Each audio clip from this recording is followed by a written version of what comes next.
I'm a racer and I know it.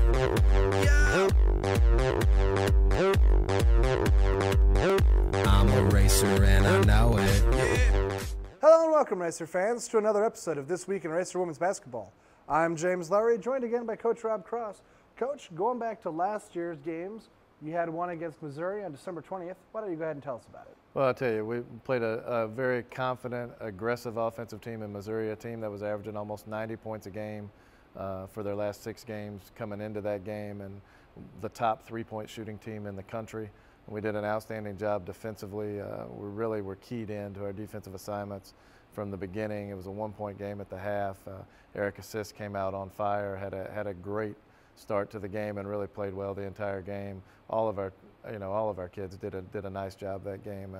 Very competitive. We basically didn't shoot the ball well enough in the end to hang on and have a chance to come out with a victory, but was very proud of the effort and just one or two mental breakdowns defensively against a tough SEC opponent like Missouri. I was pleased with the effort even though we lost.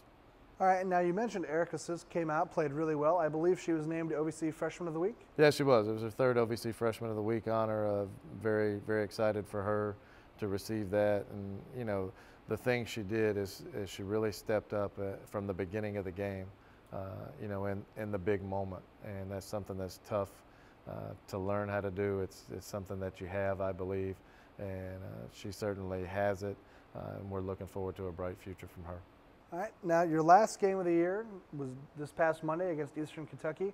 Not exactly what we were looking for. Why don't you go ahead and tell us about that? No, very disappointed, as pleased as I was with the effort at Missouri. You know, we went into Missouri with a 7-game winning streak and really gave a good effort. Just didn't, one or two things kept us from having a chance to win the ball game.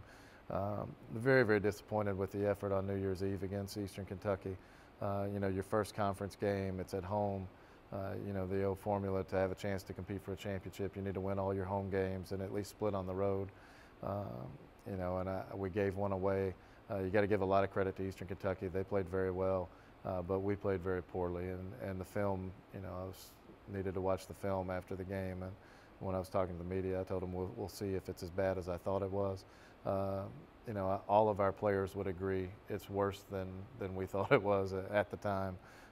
You know, and the good thing about it is, you know, it's a 6-point game at the half, and you know, 7 points with about 8.5 minutes to go. We're still have a chance. As poorly as we played, execution was just lacking, just offensively and defensively. All right, now racer women looking to bounce back this weekend. You've got 2 games coming up. The first one's Saturday at UT Martin. What are you looking forward coming up? Well, there certainly doesn't get any easier for us. Go to UT Martin, they probably have 2 of the 3 or 4 best players in the league, if not the 2 best players in the league, and Jasmine Newsom and Heather Butler, both averaging well over 20 points a game. I mean, they do an outstanding job. You know, you're talking about your defending champions, and we have to go on the road and face them. Hopefully we learn from our mistakes in the Eastern Kentucky game. We've got a few days of practice to get prepared. I think practices have been going well over the break. We just really weren't ready to play against Eastern, and we're certainly going to have to be ready. Martin can flat out shoot the basketball and score, and when they have great complementary players around those two, and when you have 2 players like Jasmine and Heather that can create for you, they can create scoring opportunities at any time. It puts a lot of pressure on a team defense, so we're going to have to do that, and we're going to have to execute on offense. All right, then, Coach, and then coming from that Saturday at UT Martin, you'll be going on Monday to Southeast Missouri. Looking for more of the same, as you just mentioned. You know, Southeast Missouri, I haven't looked at them a lot, to be honest with you. We're focused on UT Martin after moving on from the Eastern Kentucky game. But they do a very good job defensively. They're really going to try to slow the game down. It's a little different, almost opposite team from UT Martin. UT Martin going to try to score a lot. They're going to shoot a lot of threes. They're going to do a great job offensively and defensively as well. But Southeast Missouri is going to slow the game down. They're going to clog up the lane defensively. They're really it's going to be almost the opposite end of the spectrum from playing UT Martin. And there you have it, Racer fans. Racer Women's Basketball starts the new year with 2 OVC road games, Saturday at UT Martin and Monday against Southeast Missouri. Until then, I'm James Lowery, joined by Coach Rob Cross. Thanks for watching, and you have a great day.